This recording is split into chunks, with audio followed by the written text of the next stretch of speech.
The broadcast is now starting. All attendees are in listen-only mode. Welcome to today's Role Play Clinic with your host, Craig Proctor. Thank you very much, Andrea. Today we're going to talk about how to do an awesome job following up with your buyer and seller prospects. Wouldn't it be a wonderful world if all buyers and sellers that we speak to were ready to buy or sell right now? If that was true, we wouldn't even need an elongated follow-up program, but I think most of you realize it's the opposite. Probably 80% of the prospects you speak to are not ready to buy or sell today. So we're going to talk about how to use the universal callback script to determine their timing and their motivation. Of course, if they are ready to buy or sell now, for the 10 or 20% that look like that, the words that come out of your mouth need to be very powerful. Okay, you need to compel them to want to meet with you because nobody really wants to. Okay, you can't make them, you have to compel them to want to. For longer term prospects, we should talk about what happens there. All of you should have a newsletter. That is not news. You knew that. You knew that before you met Craig Proctor. You've heard that before. And I've repeated that. James McDonough, your coach, we've all talked about why it's important to have a newsletter. So I would recommend that you have one. We've made it really, really easy for you to get a newsletter. You can get it printed through BXL. I have done all the work for you. We've created 12 issues. Okay, they're not they're generic. All you have to do is send them out. You're thinking, well, that costs money. Well, you could even get your affiliates to advertise in the newsletter. There's a space on the newsletter for your lender, your title company, whoever, to advertise in your newsletter. Why would they want to advertise in your newsletter? Because you're only sending this out to people that want to buy or sell real estate. So I think that your affiliates, your real estate affiliates, would probably be interested in having their name, their business in front of future buyers and sellers. So that's how we make it really easy. We've done the work. We've created the content. All you have to do is copy that. There is space for your advertisers there. So if it doesn't require you doing anything and it doesn't require you spending any money, it begs the question, what is holding you back? Now, if you've got a real golden prospect, that's a seller that absolutely is jumping up and down to share with you their motivation and timing. They're not ready to buy or sell today. However, they say, you know what, I'm absolutely 100% going to be selling my property in 3 months or 6 months down the road because, I don't know, I'm getting a divorce or I bought new construction and the closing date is in the fall. I've been transferred. You do talk to people like that, right? And what are you doing to do a really good job of following up with those prospects? The answer for most realtors, not too much. So, don't be disappointed when that seller prospect that absolutely jumped up and down to tell you their motivation and timing ends up 3 or 4 months down the road listing with someone else. I decided many years ago I could afford to spend a bit more time, money, and energy on the golden prospects. Up until that point in my real estate career, every prospect was simply getting the mastermind newsletter, and they were getting some voice broadcasts once a month announcing to them that I was sending out my monthly newsletter. But for the prospects that are golden, that are telling us absolutely when they're moving and why they're moving, I figured I could spend a bit more money, time, and energy on those guys. So I created the Gold Plan mailings. And Andrea will show you where you can download those Gold Plan mailings. They are direct mail. Why? Because the mail is proven to work better than emails with follow-up. Andrea, we looked at some stats.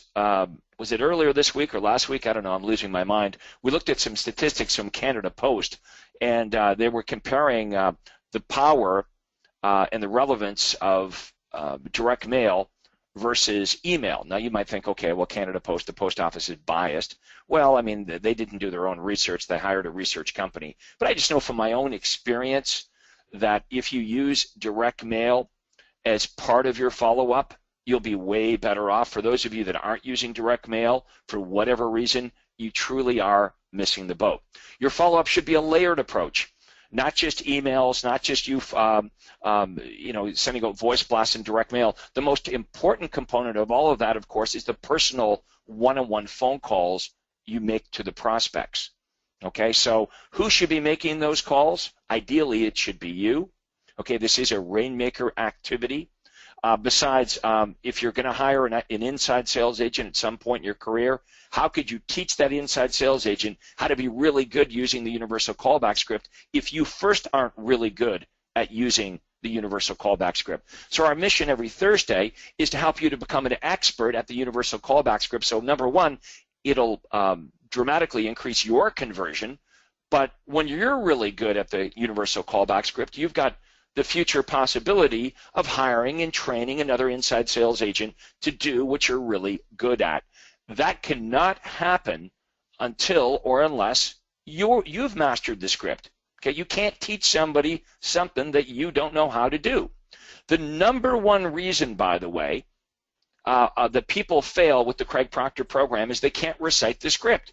They generate leads, but they don't know what to do with the leads, and they starve themselves out. But that also is the number one reason why real estate agents fail in the real estate business in general, is they either don't know how to generate leads or they don't know what to do with the leads. Most realtors are pretty good once they get face-to-face with a buyer that wants to buy or a seller that wants to sell. Of course, we're going to make all of you way better at that part of it as well, the conversion part, when you meet with buyers and sellers by teaching you how to master the ultimate listing presentation and the VIP buyer presentation. A couple announcements before we get started here. We've got the Orlando Super Conference coming up in just a couple of weeks. So I hope you're all registered to be at that. We've got our Platinum meeting starting the day before. I think it starts 26th, 27th, and 29th. Am I correct, Andrea? It is on the screen now, so I do believe the 27th through 29th. Oh, okay. All right. Usually it starts a day before, but maybe that's not right. Can you double check that? Usually the Platinum meeting starts a day before my meeting, but let's just double check and make sure that that's correct, because we wouldn't want people coming a day late, would we? So anyway, if the date's wrong, we all know it's all Andrea's fault. I'll check with Todd now. I just want to make sure that we're right. I know that's the date the main conference starts. Usually we start the Platinum meeting a day before, but just verify that, please. Okay, let's get started here.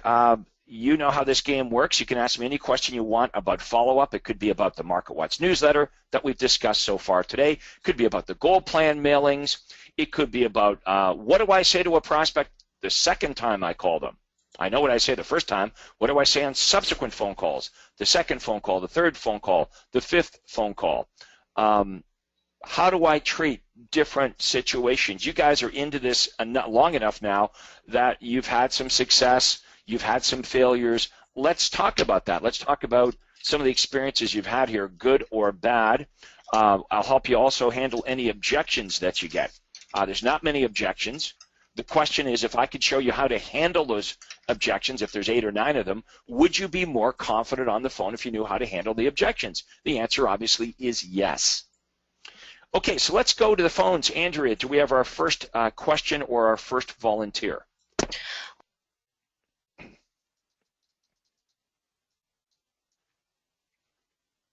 Okay, and Andrea is muted herself, unfortunately. I'm so sorry. I thought I was muted before. I keep on doing that. I need to learn. I have a headset that I'm just not used to yet. I'm sorry about that. We have a lot of hands raised. We have a few chats. A couple I want to address right now. Gil Zabo saying he can't see the entire script. I just want to make sure, Craig, can you see the entire script? I want to make sure it's something I haven't done. Okay, well, look, honestly, I can see it up to about question 4 on the seller side, so I'm not seeing the whole thing. That's good. So you've got to make your screen full screen. Yeah, can you make your screen bigger, like it full screen? I'm going to adjust the way I have the settings on my screen. Tell me if this is better. Okay. Yeah, we can see it all now. Perfect. Okay, good. First comment is from Mario Daniel Sconza. I was with Mario here in Toronto on Tuesday, and Mario says, "Good morning, everyone. Thank you so much for this program. Feeling extremely blessed today to be part of it." Hey, Mario, you're an awesome guy, and we're blessed to have you as part of the program. Okay, we go down to a question from Irene Bortz. Irene says, "How to get regularly the PDF for the newsletter to print it locally? Is it included in my coaching program?" Well, BXL owns the look of the newsletter, so I can't have them kind of set it up and then have you use another printer. I mean, I don't care, but they would. So you should be getting these newsletters through BXL. Same thing with the postcards. If you're in the U.S., remember, you've got a 30% exchange rate. It should be cheaper for you to get your stuff printed in Canada anyway.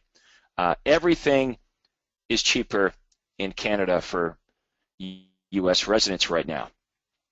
Irene has a follow-up question. She says, how do I combine the postcards and the newsletter? Well, the postcards are used, Irene, to send to prospects. Okay, that is a prospect marketing technique. The newsletter is sent out after you have the prospect. Okay, so the postcards you send out to get the prospect to raise their hand. The newsletter is what you send to the prospect after you generate the lead, after you speak to them the first time, between that day and the day that they actually take action and buy or sell.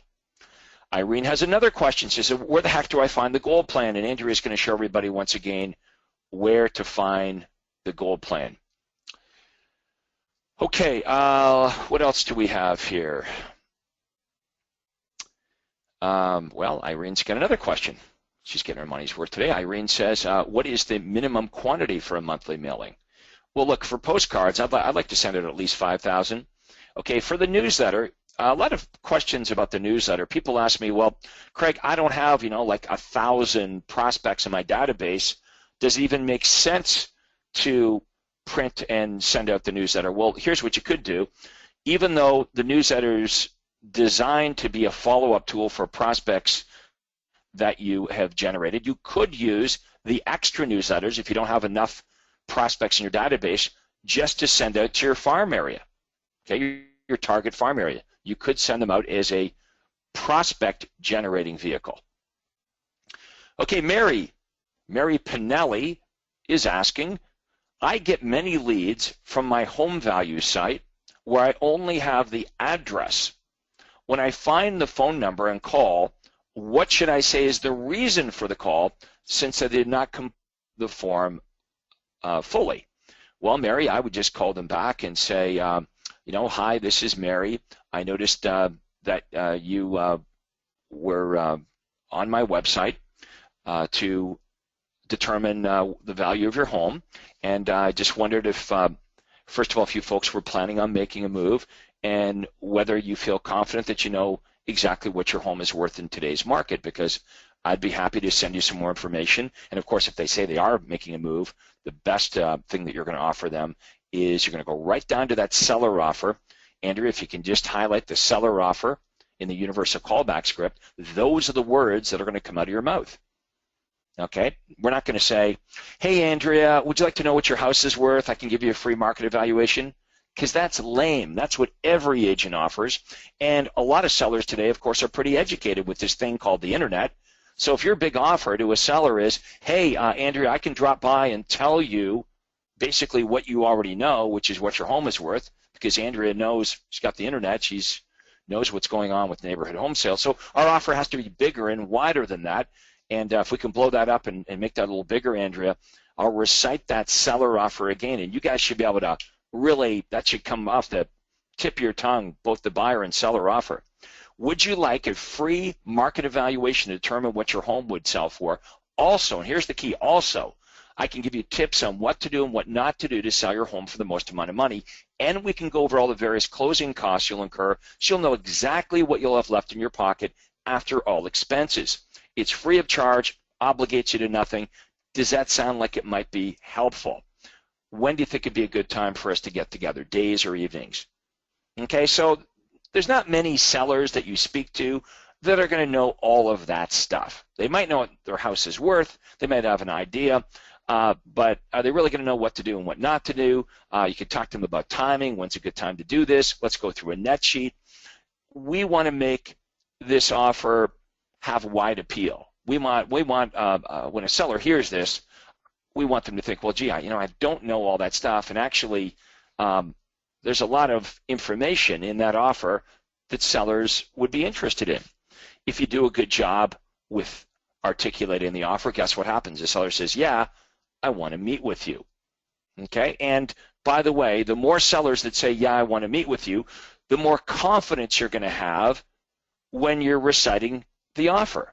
It goes hand in hand, right? And the more confident you are, the better you make the offer. And what happens is you get better and better and better and better, and that is actually what is supposed to happen. Rick Brash is saying, how much coffee has Craig had this morning? Well, I actually have only had 1 cup of coffee today, Mr. Brash. Yeah, sleep last night. Things are good. Irene says, thank you. Your system is phenomenal. No, she really said that. I'm not making it up. I got 2 listings thanks to using the listing system I got during my first super conference we attended this year in Anaheim. Thank you, and about 18 exclamation marks. Well, thank you, Irene.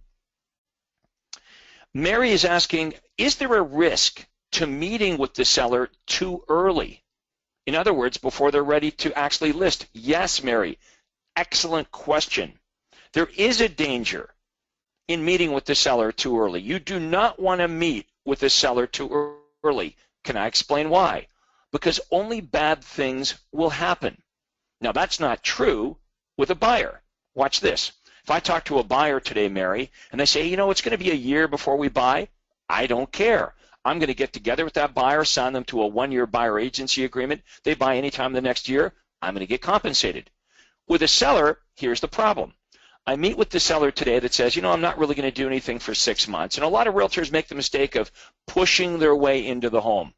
You know, that's what Mike Ferry teaches, right? Get in front of everybody.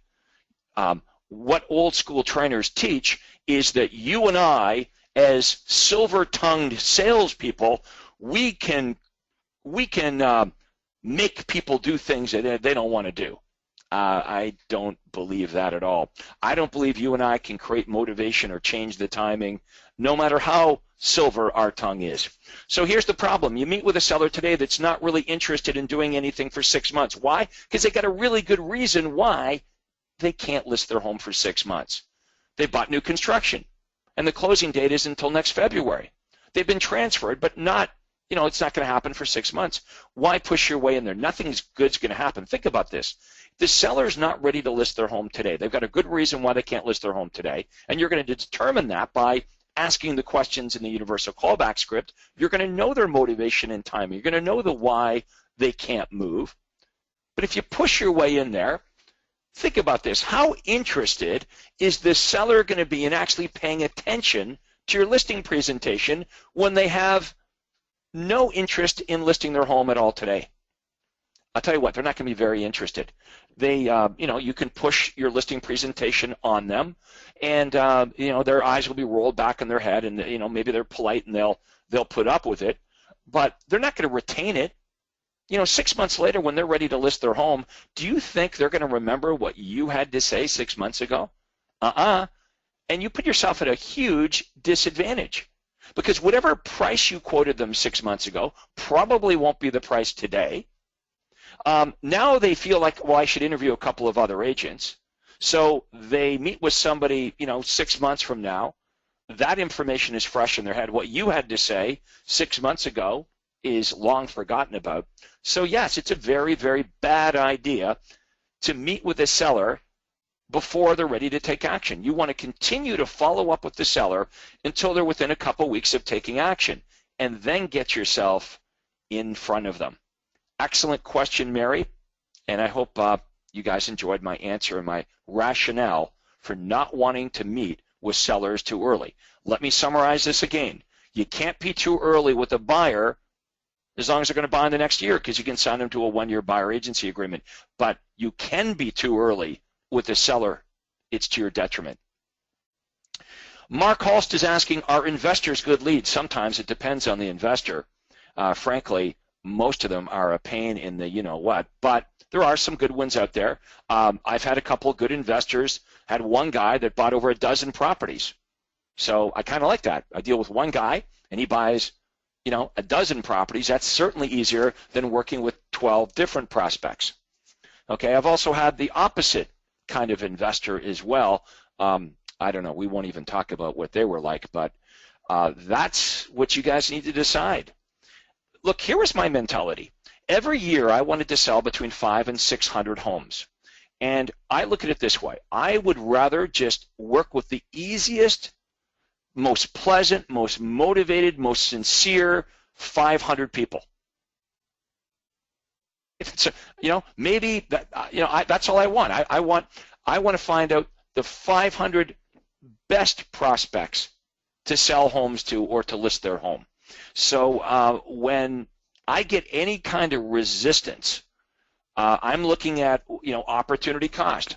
How much time suck is this person going to be? And the time and the aggravation with this one, whoever, investor, whatever, is going to take me away from maybe doing multiple transactions with prospects that are lined up with their hands held out saying, please help me. That's the luxury of choice that all of you should be exercising. Okay, that's your God-given gift, the power to choose. That's why you've been given that gift, and you need to exercise it. That's why your marketing needs to be strong enough, as you've heard me say many times, and this is my wish for all of you, is that you can attract more buyers and sellers than you could possibly work with. And if that was true, I don't think you're spending time with people that don't make the cut. You're only spending time with the best of the best. And guess what? That's how you sell 500 to 600 homes every year. Laura Leon is asking, how often do I follow up with the seller? Well, Laura, what it really comes down to is their time frame. Let me give you an example. Let's say that I talked to Andrea today, and she says, I'm going to be selling my home in 2 weeks. Well, I'm going to be in touch with Andrea quite often. Not to be a nuisance, but several times in several different ways over the next 2 weeks. But if Andrea said, I'm not going to be listing my home for 6 months, I'm not calling her every day. I'm going to spread out my follow-up. And that's why if you take a look at the Gold Plan mailings, I don't know if you guys noticed this. I'm going to wager you haven't, because many of you are not even using the Gold Plan. So let's go back to the Gold Plan for a second, Andrea, please. You'll notice that there is Gold Plan number 1 and Gold Plan number 2. Gold Plan number 1 is for sellers that are going to be moving within the next 3 months. 3 months has 12 weeks. They're going to get one of these mailings every week for 12 weeks. But you wouldn't send out a mailing every week to a seller that was, say, 6 months out. That wouldn't be appropriate. So with Gold Plan number 2, the activity plan, you can see it right there in front of you, the activity plan has the same mailings going out but spaced every other week. So every 2 weeks, they're getting one of these mailings. Okay, so the answer to the question, how often do I follow up with them, depends on the amount of time between now and when you believe they're actually going to make their move. So we have to use common sense here. Okay, well, we got more. The questions are coming in fast and furious.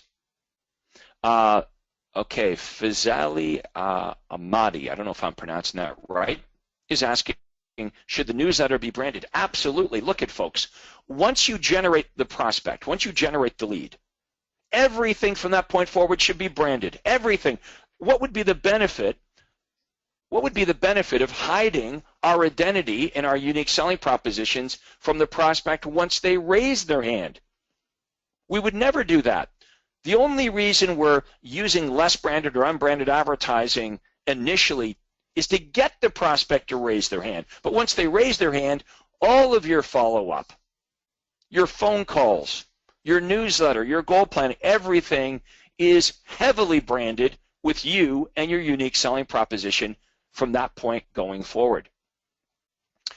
Rob Meisner is asking, then what are some good techniques in following up with sellers? Well, I've given you a few of them. The most powerful one, Rob, is on the telephone, like you, calling them back using the universal callback script, and we should talk about that.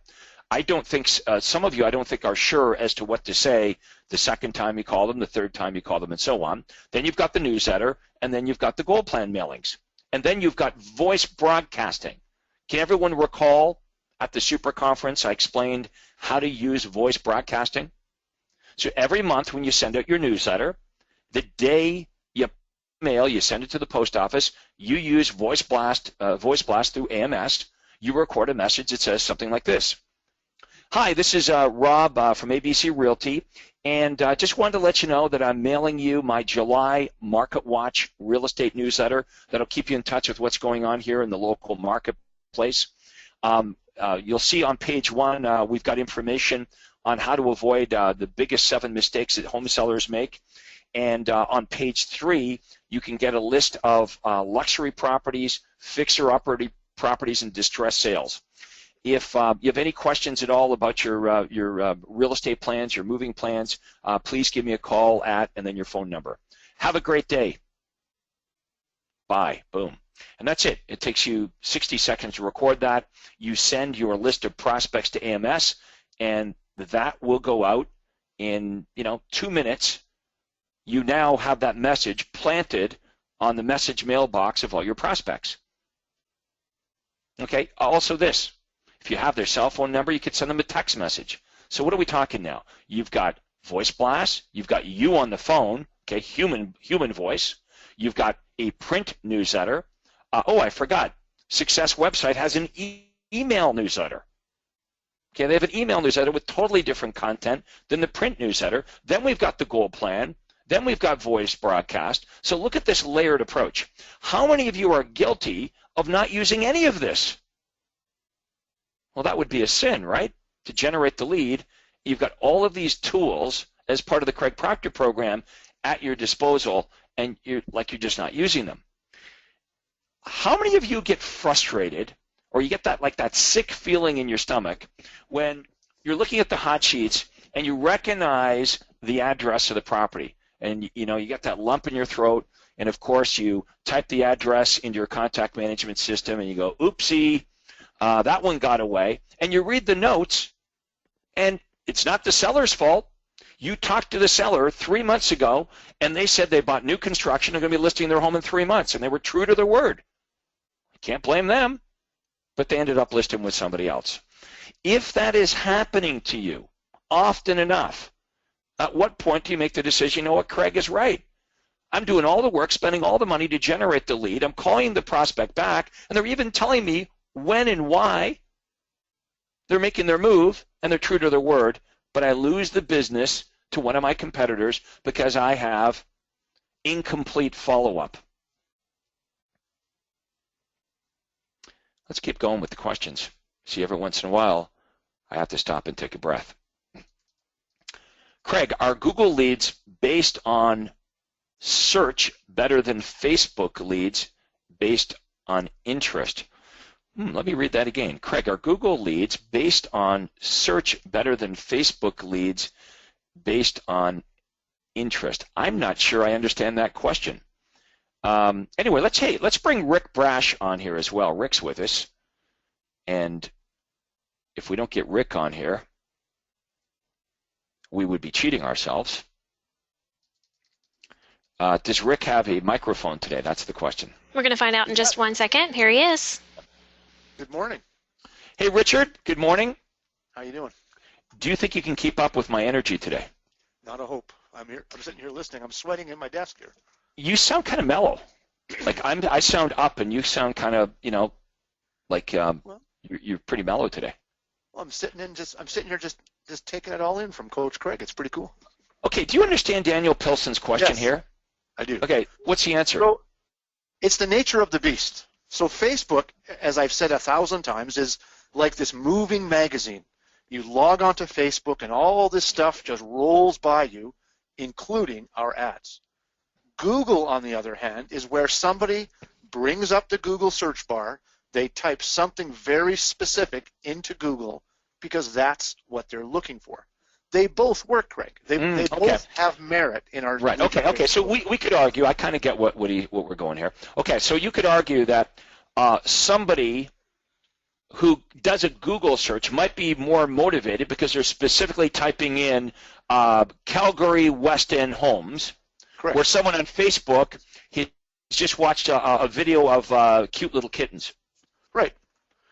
Along with seeing an ad for houses for sale, along with seeing an ad for how to make your computer run better, et cetera, et cetera. Okay, so that doesn't mean that the guy on Facebook is not motivated, but it doesn't necessarily mean he is, where we could argue that the person that does a Google search, like, I wouldn't be Googling 1967 red Corvettes today if I wasn't in the market to buy one of those. Correct. Okay, good answer. I get there's your answer, Daniel. All right, Mark Halst has a question. When I book an appointment and they cancel or just don't show up, how do I follow up with them and get them to reschedule? Hey, Mark, Craig Proctor here. Look, maybe there was a mix-up. I was expecting you at my office today at 2 o'clock, and I just wanted to follow up to see if I got the time wrong or something came up to see if we could schedule another appointment to get together. Now, if they say yes, that's a good thing, right? That means maybe they forgot, maybe something did come up. If they say, well, how about this, Mark? We've got your contact information, and we'll call you when we're ready. That's kind of a bad sign. I might follow up with them one more time, but that's going to be your answer. Is when you follow up with them, Mark, the second time after they don't show up, give them the benefit of the doubt. Maybe something came up. Maybe they forget. People forget things. But they're either going to, in my experience, come closer to you, which means book another appointment, or they're going to push you further away. Next question is from Sonia Arya. Am I pronouncing that right? I got 20 signed buyers file with me. 20 signed buyers file with me. I'm not sure what that means. And all of them were going to buy in 3 to 6 months, but no activity at all. The files are still sitting. What should I do? Okay, Rick, this is perfect question for you. How many times have we heard this where our members are focused on, okay, let's generate the buyer leads, and then we get together with the buyers, and we sign the buyers up to a 1-year buyer agency agreement, and then we drop the ball, and the buyers don't buy. I think everyone would agree, if you do all that work, generate the lead, get together with them, sign them to a buyer contract, but they don't end up buying a home, all of that is for naught. Rick, what's the answer? Communication. Constant, consistent communication. That's the answer. I like what you said to my team many, many years ago. You said, look, what needs to happen after they sign the buyer agency agreement, here's what many of us make the mistake of doing. We shake hands. Okay, Rick, hey, I'll be sending you the information. Let me know when you see a house you want to buy. Very passive approach. Rick, you didn't do that, right? You always booked an appointment before they left your office or before you left their home, after the buyer agreement was signed. You already had set an appointment within 48 hours to get them out looking at houses. That's the key. You got to keep the flow. You got to keep this thing in motion. If you're just signing them up and sending them on their way with the arrangement, okay, well, we're going to send you emails every day, let us know when you want to look at one, that's a very passive approach. You got to keep the flow of energy going. You got to keep this thing in motion, keep the ball rolling. So, Rick, now that you've signed the buyer agency agreement, okay, today's Thursday, can we get together tonight, tomorrow, Saturday to go look at some houses? Let's get them out looking at houses. Get them in the habit of doing that, and you'll find that your conversion from signed contract to money in your bank account will dramatically improve. Kennedy is asking, how do we get the voice blast system? Through AMS. Andrea, maybe you can flash the contact information for automated marketing systems on the screen.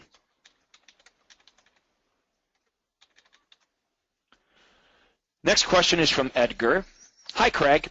I'm doing the gold plan with a lead that does that lead also get the newsletter during? Yes.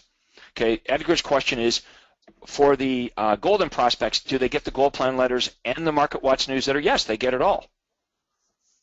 And they get the email newsletter through Success website. And they get the voice blasts. And if you've got their cell number, text them too. Sonia's asking, I call them every week, and I get the answer that if they find a perfect property, they will go and have a look. Yeah, but you see, the problem, Sonia, is you got to get them. You've got to make this appointment before they leave your office. What you're saying is, when I follow up with them after they've already lost their motivation, that they're not motivated. Right. Yes, I agree. Once they leave and weeks go by and you haven't had them out to look at houses, it's very easy for them to cool out. That's what happens, is they cool out. And what you're saying is, I can't get them re-energized. I can't get them hot and motivated anymore. Yep, I agree. So, you know, I lived on a farm, Rick, when I was a kid, and my dad would say to me, it's, you know, once the cow's out of the barn, it's hard to get the cow back in the barn again. It is. So here's a question. So you're looking at the listings going over to a buyer, and one comes over. It's time to call this buyer and catch up. What can you say to that buyer when you call? Hey, Craig, it's Rick. Look, there was a listing came your way this morning. It's the one over there on Glendon Avenue. When I read through that listing, it had you and your wife, Catherine, written all over it. Have you had a chance to drive by that one? Wow, that's a great conversation opener when you call a buyer back. So try that. Verlin is asking, hi, Craig, what system do you use to record calls for ISAs, one that emails you after the call is done? I'll tell you what, Verlin, here's what I'll do for you. How would you like to use my system? There'll be a cost to use it, but I'll tell you what, I'll let you use it 30 days for free. I think we can do that, can't we, Rick? Did you ever use the system through my office? Hey, Verlin, okay, so here's what you're going to do, Verlin. You're going to email Adrian at craigproctor.com. Do you know how to spell Adrian? There's 5 different ways to spell Adrian, okay? But Adrian is A-D-R-I-A-N, Adrian at craigproctor.com. And I'll set you up on this. So you'll call into a special number through my office, okay? And then it'll prompt you, and you'll enter the number, Verlin, of the prospect you want to speak to. It'll record it and email it right back to you. So you can record your own calls, but you can also record your inside sales agents. Now, I'm going to be paying all the long-distance charges for this, which I'm willing to do for the first 30 days, Verlin, but if you really love it, at some point you'll have to come to the party with some money. But let's just try it for free and see if you like it. Mark Hulst is asking, when a lead comes in asking for a specific property, how should I respond to still get them to meet and sign up our offer? Okay, well, Mark, if you have a microphone, let's do a little role play, because that's kind of what we're supposed to be doing here today. I like to change things up every once in a while, Rick, instead of just doing role plays, you know, do questions Mark, your line about is role live. plays. Hey, Mark. And it doesn't sound like Mark has a working mic. Okay, well, that's not very good. Mark, let's give you one more shot. If you're saying Type hello, in, Mark, type that you're saying hello. Yeah, type in. Maybe Mark's just shy. Okay, Mark, you might not have a mic, but you have a keyboard in front of you. Could you type in whether, yes, you want to role play this with me?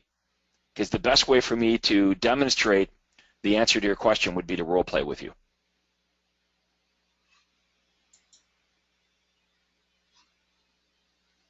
Okay, well, Nothing. I guess that's not going to happen. All right. Hey, you know what? Maybe you went for a restroom break. It happens. Maybe he had to go fill up his coffee. I like that better. Yeah. Okay, Ellison is asking, good news. The good news is I signed a, okay, now this can't be right, Ellison, because Ellison has typed in, good news, I signed a baby contract with one buyer. Now, I think she's probably saying buyer contract. Her previous comment also said that, and I was trying my hardest to figure out what a baby listing was and what a baby contract was. Baby contract. I don't know. Don't they have to be like 18 to actually legally sign this? I don't know. Okay, Allison, what do you mean? What is a baby contract? Okay, well, not sure what a baby contract is. Anyway, look, hey, Rick, you want to know who we have with us today on the role play? I do. We have the world famous Gil Szabo from Penticton, British Columbia. Oh, fantastic. And Gil wants to do a role play, so let's hook up Gil and we'll do a quick role play. It's been a while. Gil, you're on with us live. Thanks, Andrea. Hi, Craig. How you doing? How are things in Penticton, British Columbia? Crazy, man. It's everybody's retiring to BC, so we're struggling to find enough houses for people. So, well, that's a good thing for you. Yeah, not a bad problem to have. But, all right, let's do a role play. What kind of prospect would you like me to be, Gil? Craig, what we find we have the most trouble with is a lot of people, a lot of the leads, 60% or 70% of the leads we generate are out of the area leads, buyer leads, and okay. They're looking at retiring here in 2 or 3 years. So it's always to set appointments with those people, right? So, well, look, I wouldn't even want to set an appointment if they're not going to buy in Penticton for 2 years. What we try and do is find out when they're coming so that we can set an appointment. But it's really labor intensive as far as follow-up goes. Yeah. So here's what I would do. If they were 2 years out, I would simply say, can I send you my, can I email you information on homes in Penticton, and I would check in with them, maybe every 5 or 6 months to see if their motivation or their timing changes. Yeah. The people you're interested in are the people that want to do something over the next couple of months, and understand if they're going to do something in the next couple of months, they cannot buy a home in Penticton without coming to Penticton. Right. So you're just going to set that appointment at your office, and get them signed a contract. So let's run through one of those, and you can be one of those buyers. Okay. So you're calling me. I've responded to some kind of information on your website, and I am here in Toronto, and I'm old, and I'm retiring, and I'm sick of cold weather, so I want to move to British Columbia. So you're calling me, ring, ring. Hello, is Craig there, please? Speaking. Hi, Craig. It's Gil Szabo calling from Coldwell Banker in Penticton. I'm responding to your request for the information you ordered. We sent that out to you. Is that okay? Yes, thank you. Are you looking at making a move out this way this summer or this fall? I don't know exactly when it's going to be. It's my last year of work, and I want to move out there to retire. Okay. Do you currently rent, or do you own your own home now? I own my own home. And you're looking at relocating here. You're not looking for investment property? Yes, I have kids that live out in British Columbia, so we want to be closer to our grandkids. Okay.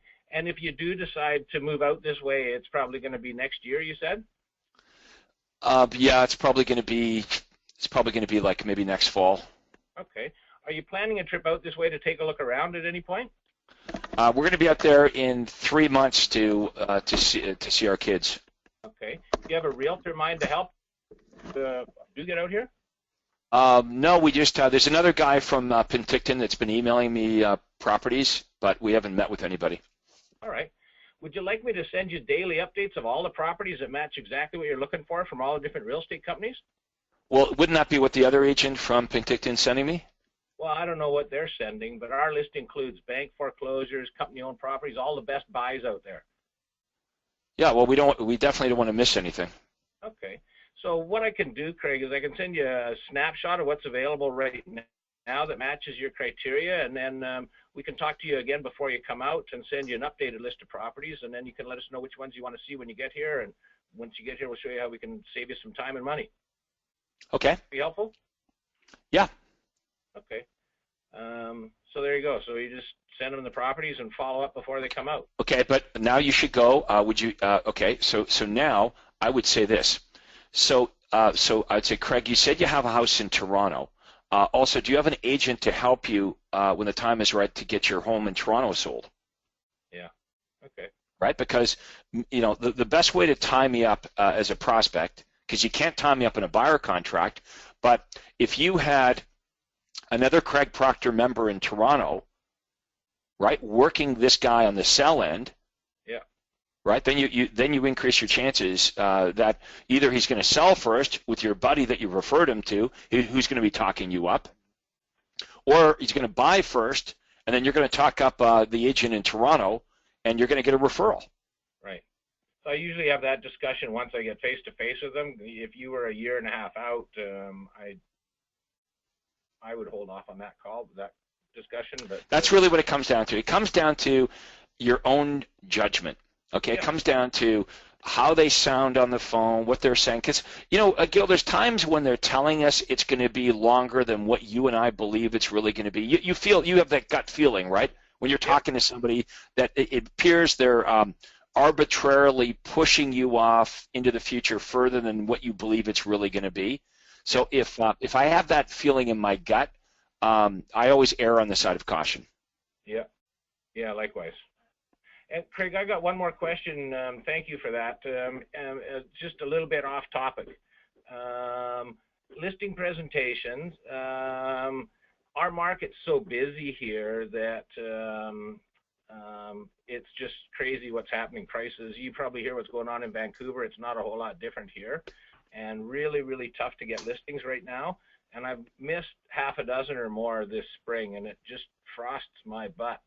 But missed another one. I spoke to someone in Toronto this morning, and they decided to hire someone else to sell the property. And it's aggravating, isn't it? Oh, it's just like someone stabbed me in the heart. So let me be clear on this. So these are prospects that you spoke to. You spent the money on the advertising. Yeah. They raised their hand. You generated the lead. You spoke to them. They told you what they were going to do and when they were going to do it, and they were true to their word. Yeah, absolutely. This one lady, I've been following up with her for, she came in as a seller lead like 5 or 6 years ago, okay?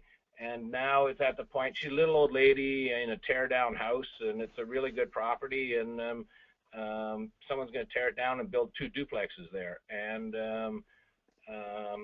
the realtor just bought the listing, right? So where I'm struggling is I was the last one in. I did everything right, and they said, okay, well, we're going to talk about it, and we'll get back to you.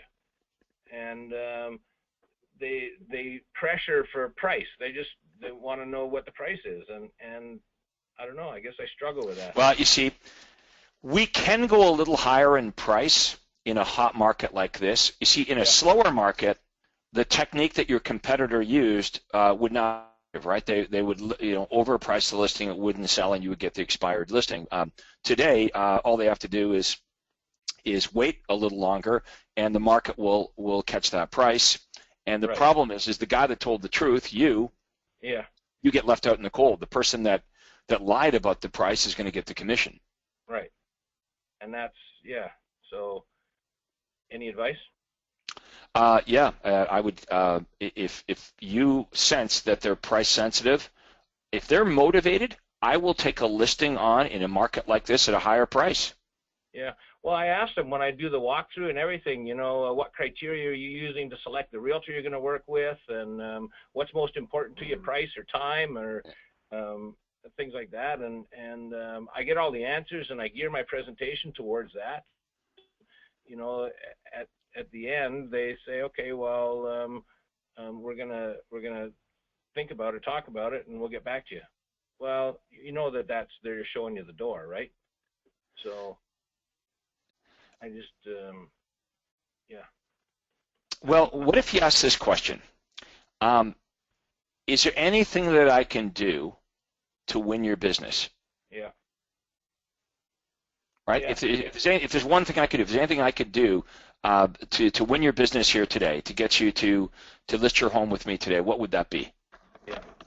I did an autopsy this morning. I did ask that question. I did autopsy this morning, and they said, well, this other realtor, all 3 of us that interviewed me, all 3 of us said that, or felt that this other realtor was working with developers. Well, he's not, but maybe he lied.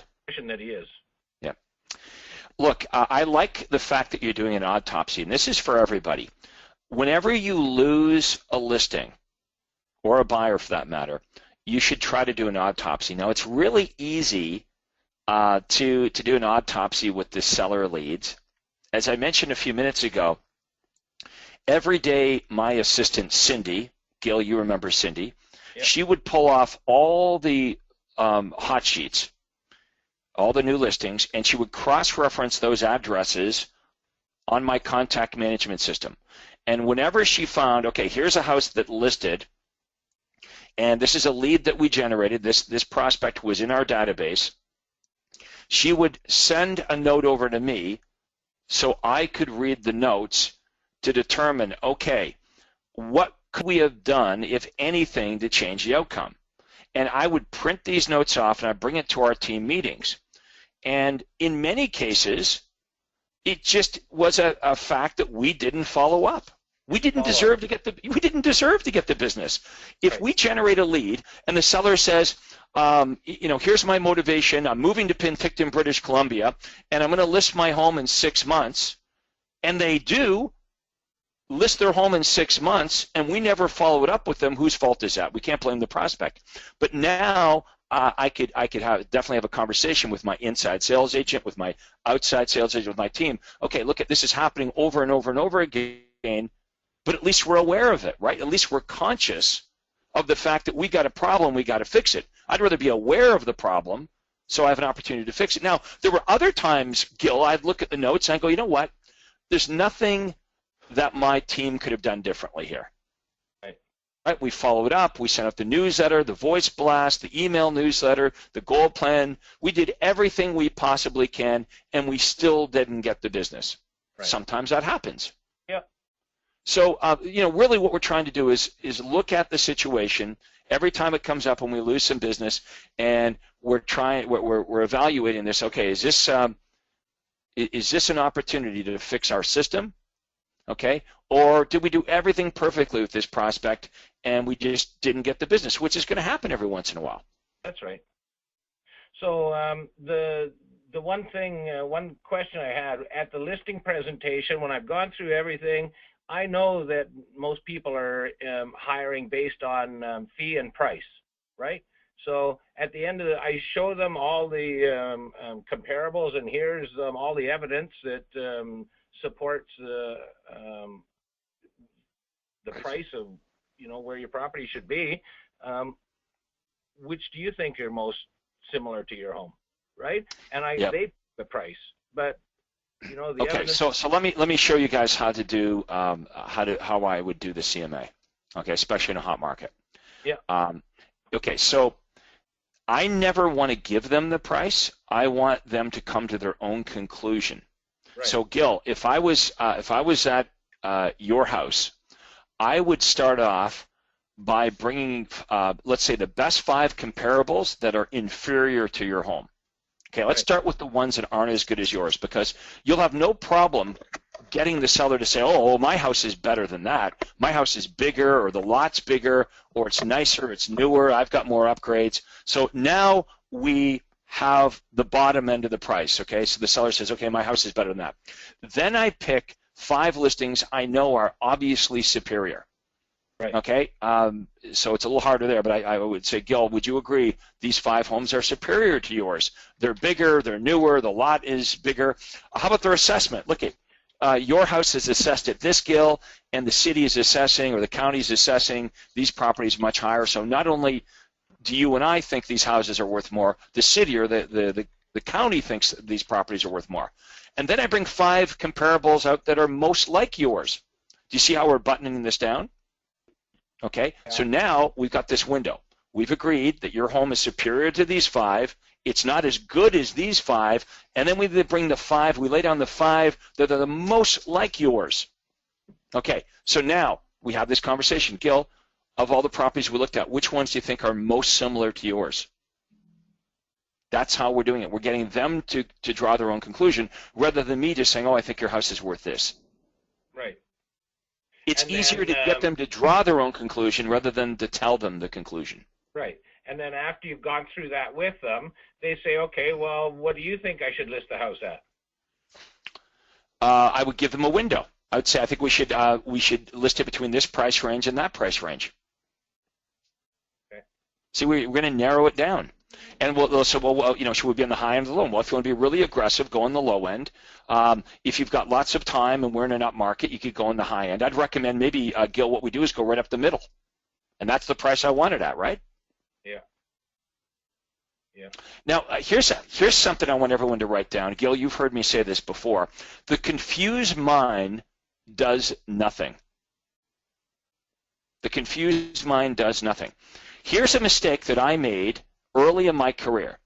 So, Gil, I would go out to your home, you're the seller, and I'd bring like 35 comparables, right? I'd bring 35 just listed. I'd bring, or listed properties. I'd bring another 30 sales. I'd bring 30 expireds. Now, what happens, you confuse the hell out of the seller, right? The seller's like, I don't know, this is too much information. So here was a guy that was ready to list his home with me today, but I've confused him. Now he doesn't want to list today. He's like, well, I don't know, I'm going to need some time to think about this. I'm going to have to take a couple days to go through all this information. That's not what the sellers are paying us to do. We need to take this information and we need to decipher it. We need to, bring it down to the bare bones. We need to say, look, here's 5 that are inferior, 5 that are superior, and 5 that are most like yours. Help them make the decision. We're there to help, zoom in on the right price, not confuse the heck out of them. Yeah. Anyway, Gil, thanks for volunteering here today. We better move on. We got a ton of questions here I got to get to here yet. But great to have you back, man. Take care. Yeah, you too. Thanks for your time. Okay, Mario Sconza is asking, I only caught the tail end of the 30-day trial. Okay, so Mario, I want you to email Adrian at my office. I've got this little device that will record all of your calls, your inside sales agent calls, and email them back to you so you can hear exactly what they're saying. Pretty cool, right? I'll give you a 30-day trial on it. What that means is I'm going to eat all the costs of it. At the end of the 30 days, you can decide whether you want to keep doing it, and then we can figure out what it will cost. Something new we're doing. Next question is from Mark Hulse. Mark says, I say hi. My name is Jackie, and I work for Royal LePage. I was calling about the home you found on the Success website over on Springfield Road in Elmer. That is for sale, and they're currently asking $249,900. Okay, well, that makes sense to me. All right. Sonia says, Craig, got to be honest. When I'm doing this buyer presentation, I get a little nervous. I get a little scared. I don't know why I get scared, but I do. How can I get over this thing? Sonia, you're not doing anything wrong. I want you to think about this, Sonia. Real estate agents all over North America every day have no problem, habitually, they have no problem meeting with the seller and convincing the seller to pay them $15,000 or $20,000 or more in exchange for their services. Sonia, all you're trying to do is convince the buyer to pay you nothing. You're sitting down with a buyer and you're saying, look, I'll get you pre-qualified for financing absolutely free of charge so you don't waste time looking at homes above or below your price range. I'm going to email you every day all the best listings that match your criteria. And when you see ones you like, I'm going to drive you around and show them to you. And when you see one you really want to make an offer on, I'm going to write that offer and on your best behalf and negotiate that offer for you to get the best price and best terms for you. All of that is free of charge. It's all free. All I ask in return is for your loyalty. Does that sound fair? Sonia, do you believe that's a fair request? It's fair, isn't it? That if you're going to do this and this and this and this and this and this, that they don't have to pay you anything, that all you ask in return is for them to be loyal to you? I think that's fair. If they say no, you want to run away and you want to run fast. Okay, nothing to be scared of. Okay, Mario says, cool, thank you. So email Adrian. He'll be getting all these emails, by the way, and he'll be saying, what is this about? So I'll need to call him after we're done here. Okay, Mark says, how do I connect? Mark is ready. Andrea, how does Mark connect? Okay, hold on one second. I will open your line, Mark, as soon as I pull up your name. Mark, you're open and live. We can't hear anything coming from your device, Mark. Are you saying hello? If so, we cannot hear you. Maybe call in. Yeah, you could use the telephone. Okay, you just muted your own line, Mark. You're already unmuted on our end. It just sounds like maybe your mic is not working on the device you're using. All right, well, we're waiting for Mark to figure it out. Randy Mainstone would like to volunteer for a role play, so let's go over to Randy. Okay, hold on one second while I find your name. And Randy, I have two Randys logged in under your last name, Mainstone. One of them that is typed in is on the phone but has not entered their PIN code. So I'm going to send the PIN code directly to your desktop or your device screen.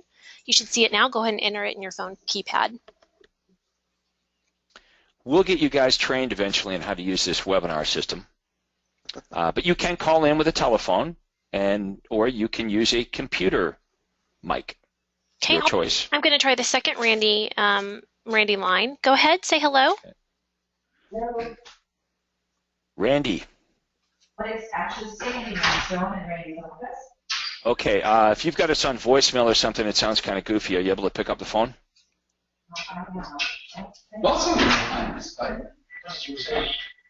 Yeah, Yes, I think I'm going to let them figure all that out. I'm going to go and mute y'all back. Okay. The one that's connected to the telephone, enter your PIN code. I'm sending it to your screen now, and then we'll be able to open your line, but we'll go ahead and move on for now. And it is 5 minutes after, so top of the hour, I always like to make the reminder, tomorrow is the ad clinic, the marketing clinic session. I want everybody to go on like I am doing now. Go to ad clinic and select files, load your marketing with results, please. Yeah, why don't we have you guys send your ads up? Why don't you all do that? I would, if I was in this program and I had an opportunity to have my ads critiqued, even if they're working well, how do you know that Rick and I can't show you how to make them work even better? And if they're not working, I'd be even more motivated to figure out, well, what's going on? No reason to reinvent the wheel. Simply upload your ads. Tomorrow morning, we're going to go through them all. Okay, we'll pick a cross-section of ads that have been uploaded, and we do this every Friday. Some of you are really good at this. Some of you just don't participate. I don't really understand that. All right, here's a comment from Laura Leon. Laura says, I'm the director of nurturing. Hey, Laura, maybe you should be like the director of prospect happiness. How do you like that title?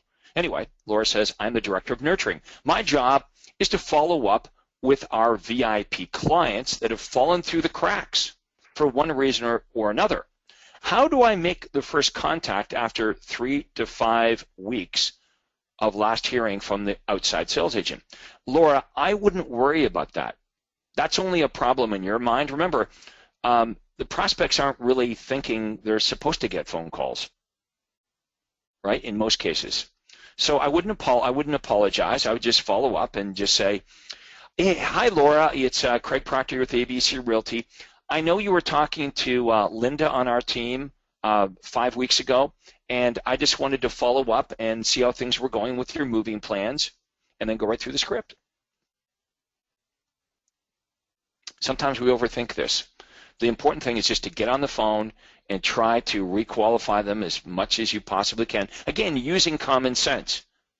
If you know from past notes that they're staying in the area, you don't need to ask them again where you're going to be, staying local or moving out of the area. If you know they already don't have a real estate agent, you don't need to ask them whether they are speaking to other real estate agents. Okay, so that's why we always want to type our notes into the contact card so we're not asking redundant questions. Okay, the next question or comment is from Kwee, Kwee. Should I meet with the seller who calls and invited me to meet her to give tips on getting the house ready for sale, but it's in 9 months? Well, I wouldn't. If you really believe they're 9 months away, we talked about why it's kind of a bad idea to meet with sellers way before they're ready to act. So I would just send them the free report on 27 tips to price and prepare your home for sale. It's right in the marketing library. I would say, because part of what they want to know is not only what to do, but they also probably want to know about the price. I would try to avoid that, because if you go to their home and they're really not going to list their home for 9 months, you're not walking out of there with a listing if they've got a real reason not to list for 9 months. So that kind of means you're just wasting your time.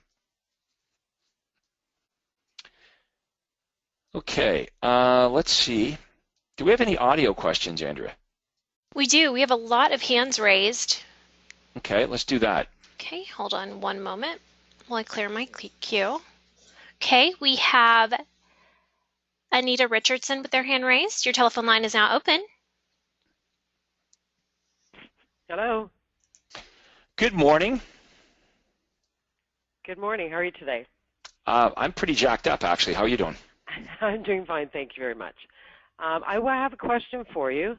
We've been having a lot of cancellations on, after appointments for buyers, and also people that want appointments. They've indicated they are interested in doing the appointment, but they put me off. They have to give a call back, and then I can't reach them. Mm-hmm. I'm chasing them. Any tips? Well, either they see your phone number on caller ID and they really don't want to meet with you and they're purposely avoiding you. Right. Right? It's kind of curious how you were able to reach them and up until a certain point, and now you can't reach them anymore. Well, exactly, yeah. And Okay. they've shown interest, like sincerely shown interest, Do you have you emailed them? Have you emailed them? No, that would be no. Have you left them a voicemail message when you call and they don't pick up? So they don't return your voicemail messages? Nope. I would try an email. Falling right off the map. Okay. Usually not a good sign. If they were if you were sincere about meeting with a insurance broker or a financial planner and they left you a message, you would probably call them back. Exactly. Even if you weren't interested, you call them back and you have the courtesy to say, you know what, I'm really not interested, or I found somebody else. I would try email. Okay. What is your message? I want to hear what's your voice message? What voice message do I leave them? Yeah, pretend this is I'm one of those people, and you've called me, and it goes to voicemail. Let me hear what you're saying. Okay. I would say, whoever, Craig, I'm calling. I've been trying to reach you to catch up. He asked me to follow up with you. We've scheduled a time frame. I don't know. I'm saying it wrong now. Hang on.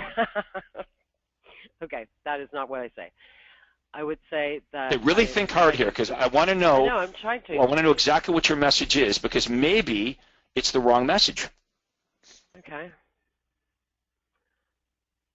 I think it's pretty generic. I'm not saying anything out of the, I'm trying to. Well, give it your best shot. Give it your best shot, because I want to help you here. Just pretend you're not on the phone with me. Pretend there's not 250 people listening to you. Thanks. Okay, and you're just leaving your message. Okay. Hi, it's Anita calling from Realty Executives. Just following up. I've been trying to catch up with you. Haven't been able to reach you. If you could please give me a call back at the office. I'm in till 8:30 tonight. I did a few last night, actually. I was in the office till 8:30. Okay, so here's what's missing: a benefit. Okay. There's no benefit. Okay. So what would be the benefit? Okay, well, you know the benefit. What's the benefit of them meeting with you? Well, we're going to put them into a prospect match so that they get access to listings that are not available on the internet, et cetera, et cetera. You know the spiel. Do I do that again Absolutely. They need to be reminded of the benefit because one of the reasons they don't meet with us is because they forgot why they said they were going to meet with you. They forgot. It's like, why did we agree to meet with that real estate agent again? So here's the benefit. If I was leaving Rick a message. Right. Hey, Rick, Craig Proctor here with RE/MAX. Hey, Rick, I wanted to follow up with you to see if we could set another time to get together because I want to get you priority access to all the hot new listings that match your criteria. There's been some really great new listings come up. Some of them are bank foreclosures, company-owned sales, some pre-listings. I actually get to know about properties in our RE/MAX office before they're even listed on MLS. So if you're still interested in getting a really good deal on a home, I can get you immediate access, absolutely free of charge and without obligation to these hot new listings. Please give me a call back so we can set a time to get together. Okay. So Does that sound a little better? The whole benefit package, yeah, absolutely. Because all you're saying is, here's what you're saying. Hi, it's me again. Look, when can we get together? Because I want to buy a new car and I need some commission. Okay.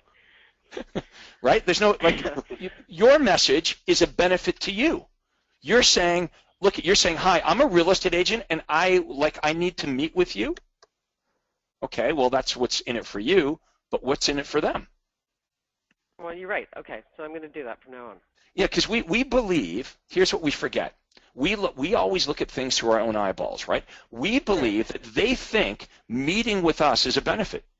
No, them meeting with you is a benefit to you. You've got to communicate in that message why they want to meet with you. And they don't want to meet with you because you want them to meet with you. No, I understand exactly what you're saying. You're right. Right, so you know the answer. You know how they would benefit. You just you're forgetting to articulate that when you're calling and leaving that message. Hey, problem solved. Now you know what to do. So next week I'll call you back and let you know how it works out. I want to hear success stories. Yes. That's what I'm going to tell you. Perfect. Okay, we're going to take one more question before we wrap this up. Who's it going to be, Andrea? Okay, we have Gregory Herzog. Your line is open. Hi, Gregory. Gregory? Okay, we'll try Hugo Castrillion. Your telephone line is open. Go ahead and unmute on your end. Hit the red mic button. Go ahead, Hugo. Hello, can you hear me? Yes, it's not Hugo, it's Hugo. How you doing, Hugo? Good, Greg. How you doing? Now, I met with Hugo on Tuesday down in Richmond Hill. I met with our Platinum members. We had lunch. We had a nice meeting. Really enjoyed you guys, and thank you very much for helping on the panel, as always. Oh, it's our pleasure. We're just on our way back. Right after we left that panel, we went up to Ottawa, and we're just driving back and thought we would listen in and volunteer. Excellent. Okay, what do you want to do? How about a buyer lead, Craig? Perfect. Okay, so let's go ahead. It's a distress campaign. So, all right. Ring. Ring. Hello. Hi, is Craig there, please? This is him. Hi, Craig. This is Hugo from the LH Prestige team. And the reason for my call is that we received your request for a list of distress and foreclosure properties in the Vaughan area. Just wanted to let you know we've put that together and sent that over to you. Is that okay? Yeah, I didn't know this was coming from a real estate agent, though. Yeah, you selected it on our site, so we sent that over to you. And okay. Craig, were you planning on making a move in the next 3 to 6 months? We are actually, yes. And do you currently rent or do you own your home, Craig? We own our own house in Vaughan. Oh, you do own. Okay. So when the time comes, are you more comfortable buying something before you sell your home, or did you want to put a for sale sign up first? I think we'd want to look around first because our houses are selling like hotcakes in our neighborhood. Okay. And did you want to stay local to your neighborhood, or were there other areas that you were interested in as well? We would like to look locally, and we would probably go within 20 minutes from our house. Okay, that's very doable. And when did you speak, Craig, for you to make that move? I guess when we see one that we like way better than the house we're in. Okay, so if you saw something, for example, in the next 30 days that really met your criteria, you'd be in a position to move forward? Be a lot more motivated, yeah. If we saw a house that we really liked, we would be more motivated to pursue this. And do you have a real estate agent to help you when the time is right? Well, the guy that sold us this house has been emailing us new listings.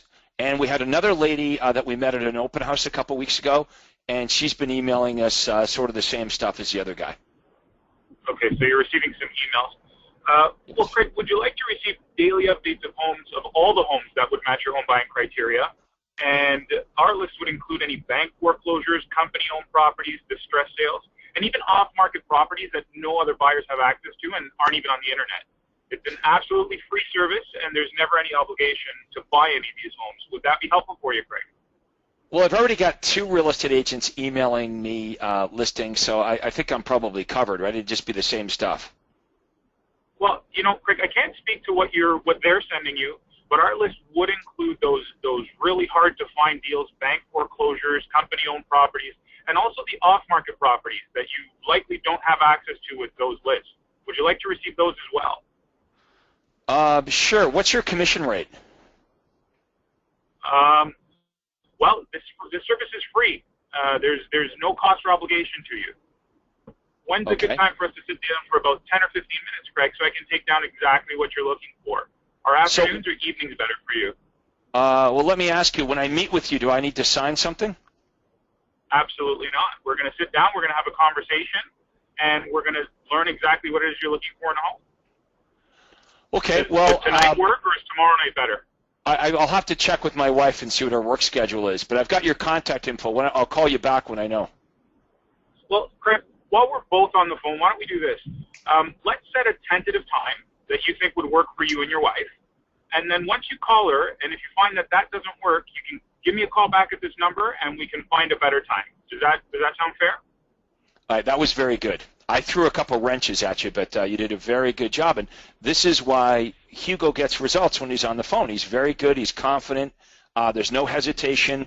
Every time I threw an objection at you, you knew exactly what you were going to say. Well, thank you. Very good job. It's all your training, Craig. It's because we listen. Yeah, you know what? That's the key. You listen and you go do it. And that was an excellent way to end today's role play. Is with someone like you, Hugo, who's mastered the script, and that's why you get such great results when you get on the phone. That's what will happen to everybody here if you do what Hugo did, which is attend all the seminars, all the webinars, participate, practice, and go out there and do it. And you'll get better and better and better until you're at mastery level like Hugo. Good job, Hugo. Thanks, Craig. All right, folks, we're going to wrap it up for today. Big thanks to Rick Brash and to Andrea for all their great work, as always. Go sell some houses. I look forward to speaking to everyone tomorrow morning at 11 a.m. Eastern Time. That's 8 a.m. Pacific Time on our ad clinic. Make sure you upload your ads. Andrea will pick the best of the best, and maybe some that aren't so best, some of them that need a little bit of work, and we'll critique them tomorrow. So until then, take care and have a great day. That concludes today's role play. Thank you, Craig. Thank you, Rick. Thank you, everyone, for joining. Talk to you all in tomorrow's Marketing Clinic.